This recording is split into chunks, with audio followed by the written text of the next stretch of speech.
reminder that because we have so many quality submissions from all around the world for this conference, we do have a really jam-packed schedule. And because of that, we have to pretty strictly adhere to different time limits that are scheduled for the conference. But we won't just cut you off immediately. We'll provide a number of warnings as the end of your presentation time is approaching.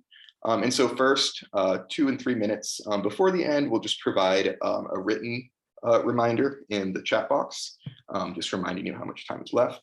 And then when there's 1 minute left, we'll unmute our microphones and just give verbally a reminder to please wrap up soon. And we really don't want to do this, but if anyone goes over time, just to allow everyone the same opportunity to share and present their work, what we'll have to do is basically unpin your video and then mute your microphone so the next person can begin presenting. I just and saw I'll stop sharing. that if when Kanak raised her hand, she moved up to the top. But anyone who unmutes themselves, they do not automatically go to the top. Is that correct? Right, not always. Typically, if other people are muted, once they begin using their microphone, they'll appear. Okay, so I know that it's an hour for the roundtable. So do we show everyone's videos that they recorded and then do the discussion, or not too clear on that? No, right? We don't do we show those videos at all, or? So for the roundtables, the videos will be uploaded to the SQIP YouTube channel this weekend. And then the format is basically people will watch them beforehand, and then people will briefly present and then go into the discussion live during the conference. And for the videos, not the roundtable, but just video presentations, I know that those are like 5-minute videos. So for those also, do they go up on the YouTube, or do those get presented? Yes, exactly. So those will go up on the YouTube. And so basically each day there's an hour blocked off for video sessions. And so at the beginning of that hour, what we'll do is just explain that the first half hour will be for watching those videos. So basically we'll put them together in a playlist, day 1, day 2, day 3. And then on the corresponding day, we'll link that day's video playlist and say, you can scroll through these and watch whichever ones you'd like. For the first half hour, and after that half hour, we'll reconvene on Zoom, and we'll put the different video presenters into different breakout rooms on Zoom, where people can move about freely and ask questions, discuss with whatever presenters they like. And this is all an attempt to kind of emulate as closely as possible an in-person poster session. Yeah. Yes, Chris. Oh, can you just click unmute in the bottom left-hand corner? Yeah, sorry, try again. Thanks, that was all very helpful. One thing I wanted to ask you is about timekeeping within symposiums. Is that up to us as chair of the symposium, or will you be doing it as organizers? So we do want to leave that up just to allow them kind of, allow you the freedom to regulate your own presentation. Right. Some people have a little bit more to say. So we do leave that up to you and the chair and moderator of the session. However, it's if you wanted to plan it out more strictly and have us help you, we can do that. Just let us know beforehand. Yeah. Okay, that's great. Thanks. Thank you. Vanessa, that depends on your type of submission. So paper submissions will have 15 minutes each to present. Video sessions will have a 5-minute video, and then they'll have a session for half an hour in which they're paired with other video presenters, in which people can come in what are called Zoom breakout rooms and ask them different questions. And so basically a breakout room is one Zoom meeting separated into 4 different rooms that you can move between. And then roundtables and symposia will have an hour each. And then they're composed of different discussion members, and that's more up to you how you divide who gets to speak when and for how long.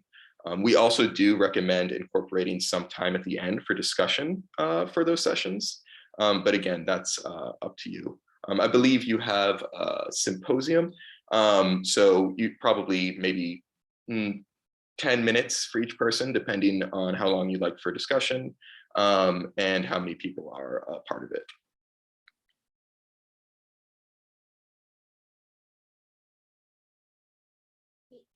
Yes, it does. And again, it's up to you how much of that is discussion and how much is presentation.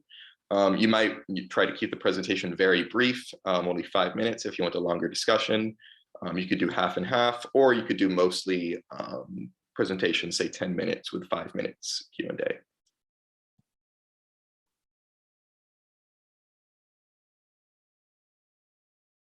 Thank you both for your questions. Yes, Michael. Oh, you're muted. If you can click the unmute in the bottom left-hand corner. See, I wanted to check that too, to see how to do this properly. Yeah, the hand raise button. So I saw my window moving to the left. So that's exactly. But my question now is, if somebody doesn't stop sharing their screen, who can stop sharing the screen in order to get the next screen shared? Yes, good question. So we can do that. So like I was saying, to share your screen, you need either host or co-host permissions. And so if someone was going over time, we could just take away that permission, and their screen would no longer be shared. So you do, me too, I guess, have co-host conditions. You actually don't right now, but I can, if you'd like to try it out, I can grant it to you. No, I don't need to Okay. at this point, but at the end, when it comes to the 3 days, who has co-host rights and who does not? I think that needs to be very clearly spelled out in order to know, so that there's no misunderstanding. Right, and so the moderators and conference organizers will have full host permissions. So they're able to grant and take away co-host, and then the presenters will temporarily be granted co-host while they are presenting. Maybe that each session will be recorded. Is that correct? And Yes. anyone who is registering to present will have agreed that their session will be recorded and placed on YouTube. Is that correct? Yes. And Eloisia just asked a good question. And so each 15-minute block for paper presentations will include both presentation and questioning. So basically it'll go presentation, question, presentation, question, presentation, question, presentation, question for each hour.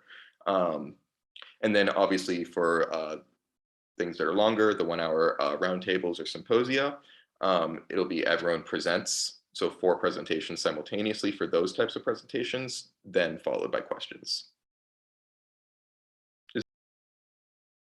Okay, seems like there's no more questions right now. If anything else comes up, feel free to shoot us an email at squip2022@gmail.com, and we'll get back to you as soon as possible. But thank you all for coming, and we really look forward to seeing your presentations at the conference next week.